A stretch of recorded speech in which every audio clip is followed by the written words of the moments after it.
swimming pool.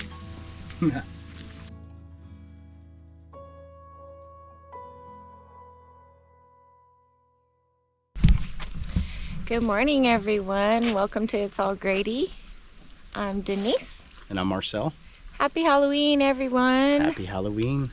Typically, we'd have our house decorated for the season, but since we're in the building process, we'll have to wait until next year. Yeah, we'll just rely on Mother Nature because we've got like an organic Halloween theme going on. We do. Check it out, guys. Yeah, all the leaves are falling off. It's autumn, fall. It is kind of scary. And then we have this dangerous hound. That dangerous hound? That dangerous hound right there. Well, that dangerous hound has been with us for a year, but she's a pretty awesome dog. Yeah. Yep, she's a lot of things. Anyway. So over the last few days, you guys, we have done quite a bit around here. We got our slab poured. We also have to figure out our next steps. So we took some elevations yesterday to see where we needed to start. So you want to tell the people where we're at with that, baby? Well, yeah, so the elevations are what they are currently. We'll have to address those as we start to build. The perimeter wall, that's not going to be as difficult to address or fix. It'll be in the floor where we have our biggest problem. So that's not even a problem right now. We'll just kick the can down the road and we'll fix it when we get to it. Okay. Yeah, so what we really need to do next, baby cakes, is we need to make a decision where we're going to put these stairs.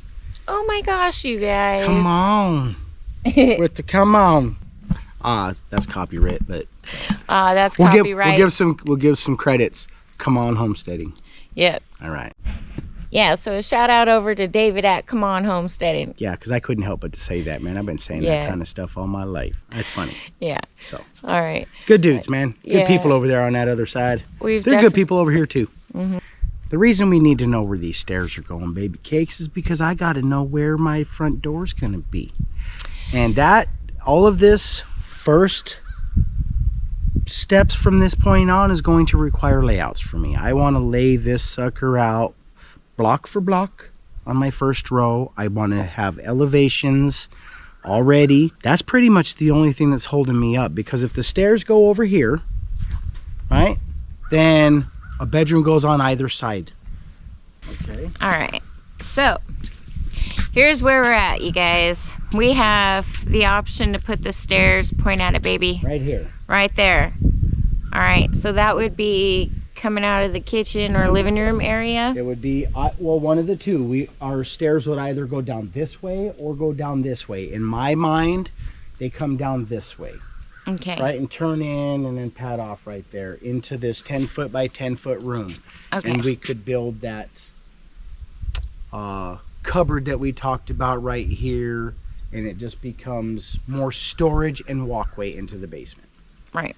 So we could put the stairs the other way, but it does affect our bedroom layouts. So I haven't really thought that far along yet, but we could figure it out. So we have that, or we have... Yeah, we could put it over here, right? Yeah.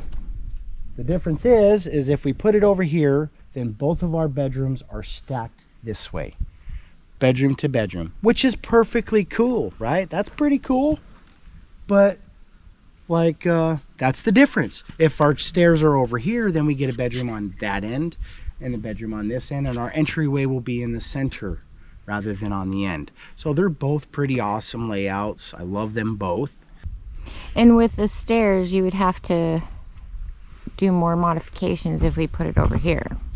Right. If we put it over here, it will take more modifications than if we put it over here. The difference between this end on the modifications and this end on the modifications will come with the floor joists, the direction that they are. So our floor joists are going to run along the 30-foot side from, side to side.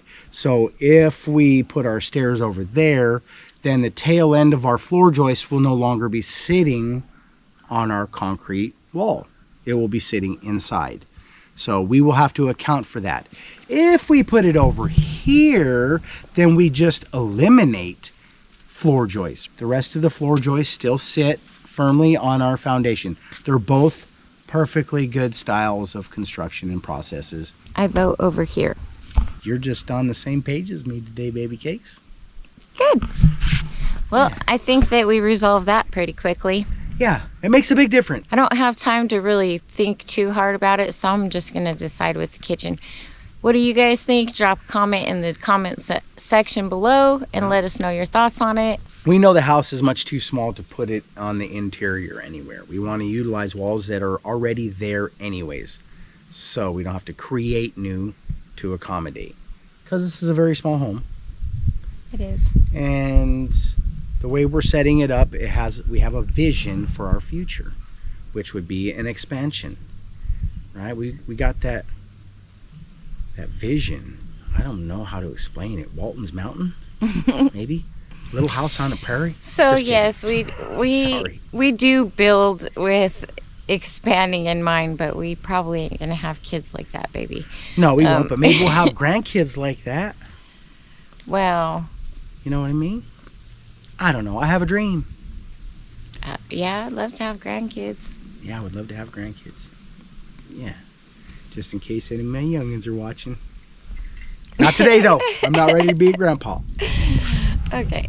Back on track, you guys. Back on track. Back on track.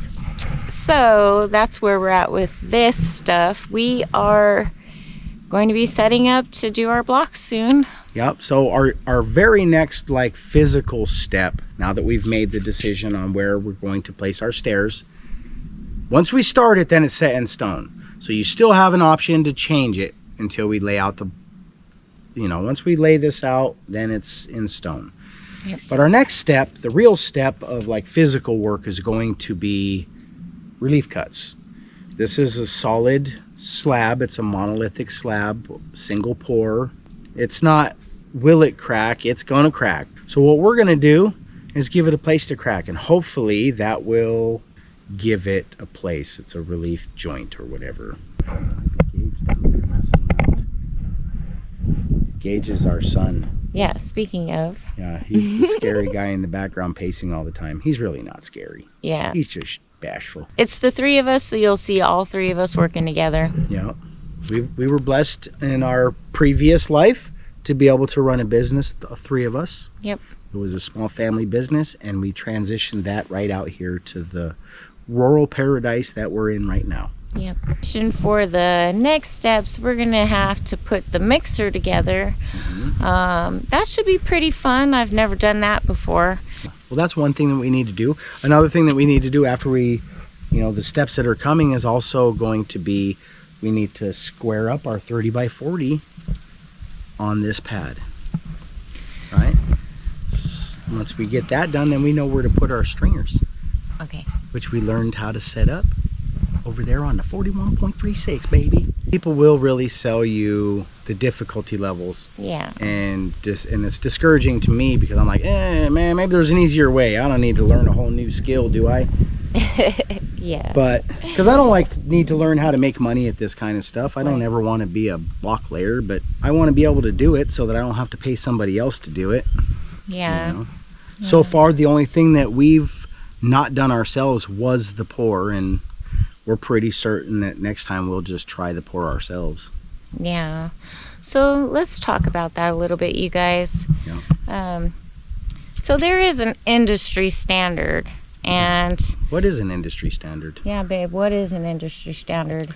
So an industry standard is essentially a tolerance, or in layman's terms, it's how wrong can you actually be before you've gone so wrong that fixes need to be implemented.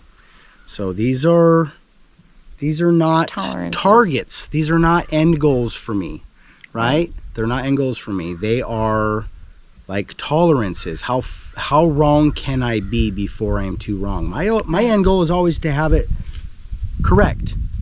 Right? There's a lot of things that you can do to fix variations or deviations, right? There's a lot of things, but people don't expect that. This isn't a rough concrete pour. This is a finished concrete slab, and the industry standard on concrete is a deviation of 1/8 of an inch in 10 feet. I don't need to point out how far off it actually is, because my personal opinion, 1/4 of an inch is already double the industry standard. Right. Okay, so you're already double wrong as far as I'm concerned. I know that other people you can be okay with that.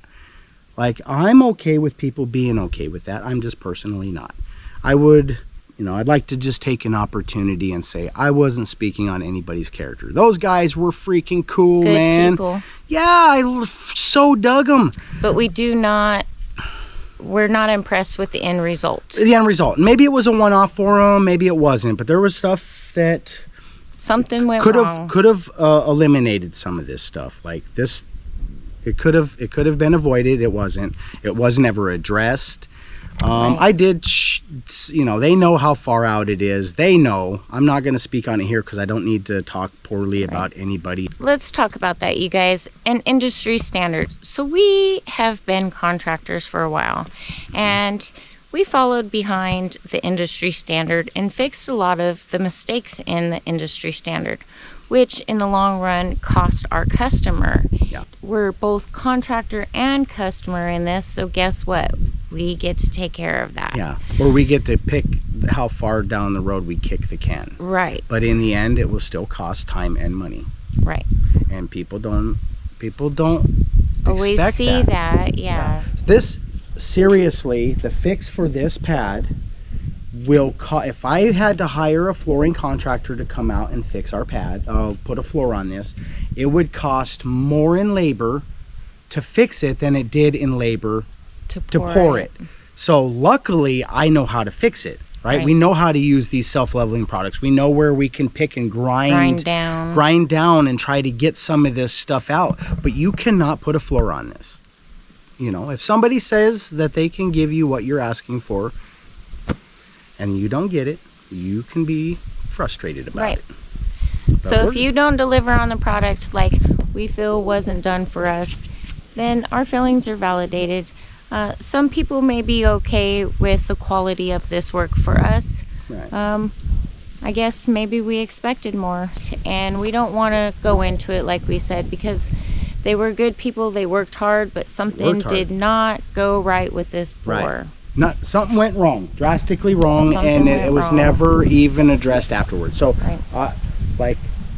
I'm cool with it. It's a done deal, done Yes. data, fiestada. We're gonna fix this sucker. We're gonna rock and roll it, man. Just, we really want to be as realistic and real with all of our viewers as possible, because we bought into a dream, right? Which was this, and this is not something that I expect or expected. And Right. if you're thinking about popping the clutch, it's something that you might want to take a look at. So we all have a responsibility in this. I can own my responsibility on this. I should have done my due diligence and learned a little bit more, maybe.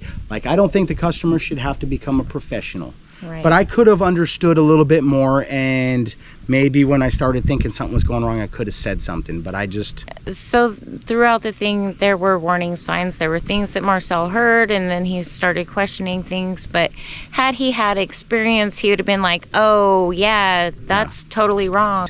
People should be aware of scenarios like this, because it's not going to be just build walls and floor. Now we got new processes that we get to cover. So, do we owe you guys an apology? Who do we owe an apology to, Baby Cakes? We do owe you guys an apology. We do. So we're going to apologize for prematurely shouting somebody out. Yes. That wasn't fair to anybody. No. To justify it, we find ourselves, we're on fire for people when we like them. Yeah. And these guys they're Great cool, people. man. Yeah, they're Great really people. They're good dudes, man. We really got along. I don't have anything bad to say about their character. I don't believe that this was like nefarious, or they were just trying to take me or anything like this, because they stayed until 1:30 in the morning and worked hard. Right. That doesn't negate the fact that the end result is unsatisfactory. Right. So My tolerance is what my tolerance is. Even though we got some challenges coming up, we are super excited to get started on the build portion of our house. Yeah, I'm excited for every single step that's coming up next. Like we're gonna learn how to do relief cuts. I already know how to run a saw, so that's not as exciting. Yeah. But I mean, every time we do one more thing, we get one step closer to not being campers anymore. Heck yeah. Ba-da-ba-ba-doo-boo! So we're super excited to get started on the build process. So we're super excited to get... We're so super jazzed up to get these cinder blocks off of the ground. All right, everyone. So we are super excited to get started on these next steps of our house build. And if you guys are enjoying our content, please be sure to give us a big thumbs up, subscribe to our channel, ring that notification bell so you're notified of our videos. Yep, share with people. Yes, please share our videos. Yeah. And Thanks for watching. we'll see you on the next video. Peace. If I wanted a swimming pool right here, I would have been like, hey guys, do you think we could put a swimming pool right here? Because that's not a bird bath, man. That's a bird lake.